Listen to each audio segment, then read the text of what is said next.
Hello everyone. I know the Modern Warfare beta was a while back, but I have been super busy handling my own issues in real life and also trying to squeeze in some time to game. But let's go and get on with it. So, in the recording I just did regarding Ghost Recon, I did mention that the game shouldn't be at least somewhat geared towards PvP.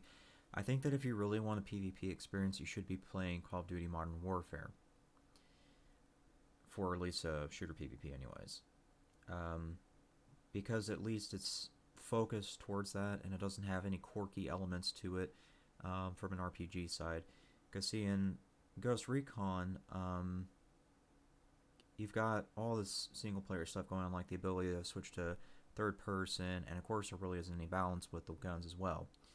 So, I think it will be just easier if you want PvP to dedicate yourself to a PvP game rather than try to play a game that's splitting it between two, or attempting to, anyways. Now, this is going to be just like other Call of Duties. It's very straightforward, run and gun type of thing. If that's your thing, then that'll be fun for you. My chief complaint with this Call of Duty is in the beta itself. The beta was, oh my gosh, so buggy. There were some people that couldn't even play the beta because it would just crash or not load due to DirectX errors, dev666 being the code for that. Um, yeah, and there was just really no way to troubleshoot getting into the beta for a lot of people. Another thing that I had an issue with is just the guns. This really does feel like to me it's a recycled Call of Duty, meaning that they are using content from prior Call of Duties. When this game was put into beta and or created, I was hoping to see a change of scenery, I guess you can say, and perhaps maybe just a little bit more realism with the guns. I'm not saying go 100% realism, as I say with a lot of games, but it would have been nice to see just little touches here and there to show that they are um, paying attention to real life detail. I think that it's fair to judge them on that because they are trying to base their guns on real life guns, and as such, they've opened that can of worms for me to judge them on that. So, I would have liked to see different weapons, and I would like to see more attention to detail. Example, they put the SMG model of the AUG in the game, but they modeled that version of the AUG after the assault rifle variant, not the submachine gun variant, and it's very easy to tell that in the game, at least to people like me who pay attention to that kind of stuff. But more so, I think that they could have added different guns and changed things around to make it not feel recycled. I'll give you a few examples right away. So they put the M249 in there, which is the standard for really any shooter. So I think what they could have done differently is put in the Mini-Me Para.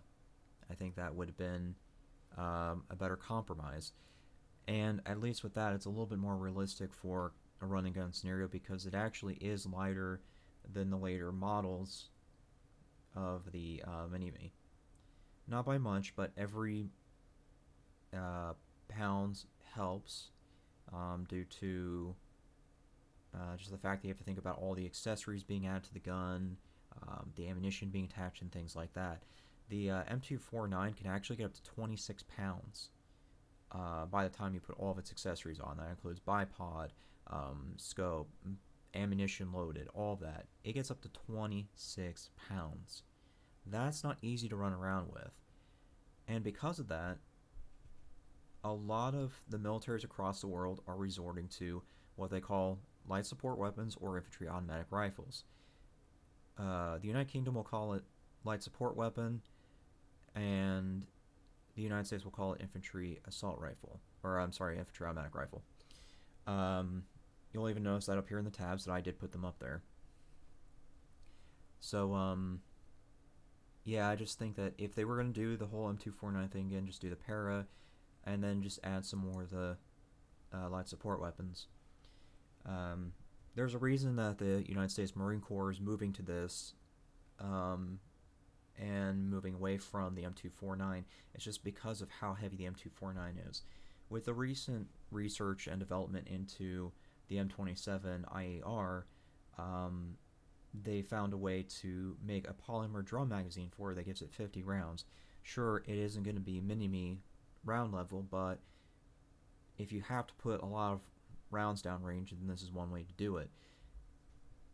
At least it's a lot easier to field because if you'll notice, the weight is significantly less. When loaded, it's 9.8 pounds or 4.4 kilograms.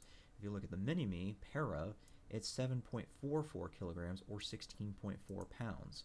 So this is a huge reduction in weight, and this is exactly why militaries are moving to that kind of stuff. It's because they've recognized that the battlefield is more mobile than it has in previous years. It's not trench warfare, it's not defensive warfare anymore. It's you have to go find the enemy. In order to do that, you need a weapon that's light enough to compensate for the fact that, you know, the soldier's carrying a backpack and all this other stuff. But yeah, that's a whole nother spiel. But yeah, and actually, as far as the LA6 or SA80 is concerned, because I did see that in the beta, that's actually being replaced this year. It will be fully phased out by the end of 2019. So I don't know how far that they were wanting to go with the whole Modern Warfare scheme, but if they were going really far, then this is kind of what you need to be looking at. This or the Heckler and Koch rifles are the ones that are replacing the DMR version of the LA6. And as far as the LA6 LSW variant, that's being replaced or has been replaced with the Mini-Me Para or one of the HK416 rifles. That's actually what this is over here. The M27 is actually a HK416.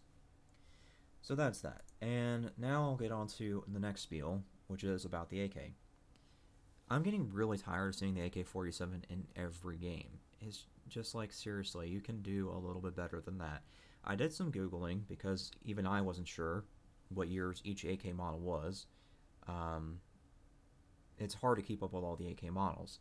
So again, I don't know how far they're trying to go with the Modern Warfare scheme, but the AK-103 was 2001, and the AK-100 was 1995. So either one of these would have been a way to get around using the AK-47 every goddamn game. It just gets tiring after a while. But if you really wanted to go more modern than this, you could have gone AK-12 and AK-15, which was pretty late. I think that was within the last 2 or 3 years. I actually didn't check before this recording, but feel free to Google it. Another alternative is the AK-9. This is only used by Russian Special Forces and maybe some other countries. You can see the list down here is pretty small. But the AK-9 was designed for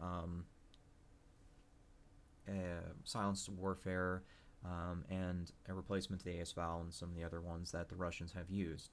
So while this may be out of place in the hands of just like every user in the game, it would be more welcomed than seeing another AK-47.